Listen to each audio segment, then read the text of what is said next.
నంగనూర్ AMC vice chairman ఎంత పెట్టి కొనుకొచ్చుకున్నాం.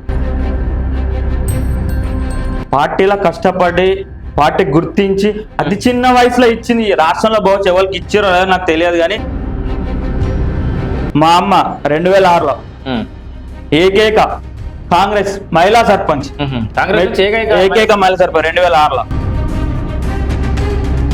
So గా పిల్లగానికి వైస్ చైర్మన్ వేయడమేంటి అని కొంతమంది అసంతృప్తితోడున్నారు, కాంత కన్నింగ్ గా చూస్తున్నారు.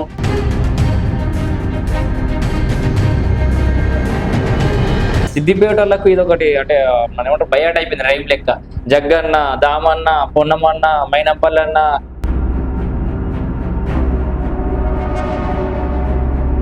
సో నేనేమన్నా అంటే 10 మందిలో పాము కావద్దు అన్నట్టు ఇంతమంది మంత్రులు ఉండేసరికి ఎవరి వర్గానికి వాళ్ళే పదవులు ఇప్పించుకోవడానికి ప్రయత్నాలు చేస్తున్నారు అని చెప్పేసి. కాంగ్రెస్ పార్టీ అంటేనే గ్రూప్, ఆ గ్రూపులే అందం. ఒక ఇప్పుడు మన ఇంట్లో ఎంతో మంది తమ్ముడు అన్న కొట్టుకుంటారు, తిట్టుకుంటారు. మళ్ళీ ఒక వెదిటోడు మన మీద కొత్త ఏమవుతారు, అదే తమ్ముడు అన్న కలిసి ఎదుటోడి మీద దాడి. ఇది కాంగ్రెస్ పార్టీ కూడా అంతే. ఇప్పుడు బీఆర్ఎస్ నో బీజేపీ ఎదుర్కోవడానికి మీరందరూ ఒకటే ఎట్టి పరిస్థితులు అది ఏదేమన్నా కానీ మా దాంట్లో ఎన్ని ఉన్నా బీజేపీ బీఆర్ఎస్ వస్తే మాత్రం అంత మూకుమ్మడి ఒకటైతాం.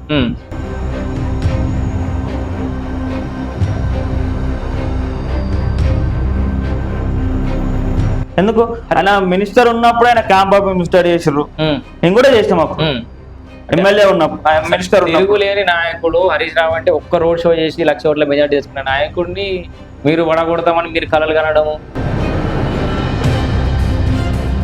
నేను చెప్పే యోధాన యోధులు మంచి మంచోళ్ళు ఎందరో వేరంట, ఎందరో వేరు. అందులో కూడా ఇది కూడా కావచ్చు.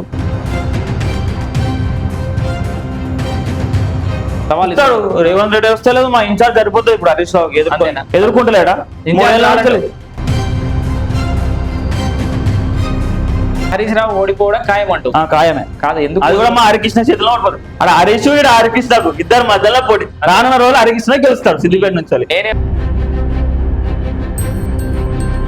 మీరేం చేశారని నేను అడుగుతున్నా. అంటే కాంగ్రెస్ పార్టీ ఇచ్చిందని నేను అంటున్నా. నంగనూరు మళ్ళీ నీళ్లు బీఆర్ఎస్ ఇయ్యలే. ఎట్లా ఎట్లా భారీ నీటిపారుదల శాఖ మంత్రికి చేసిండు, మరి ఎందుకు కూలిపోయింది అన్న? 18 గంటలు ప్రాజెక్టులు కానీ అనుకున్నాడు కదా ఆయన, మరి ఎందుకు కూలిపోయింది? అన్నారం, సుద్దిల్లా, మేడిగడ్డ మరి ఎందుకు కుంగినాయి చెప్పు మరి.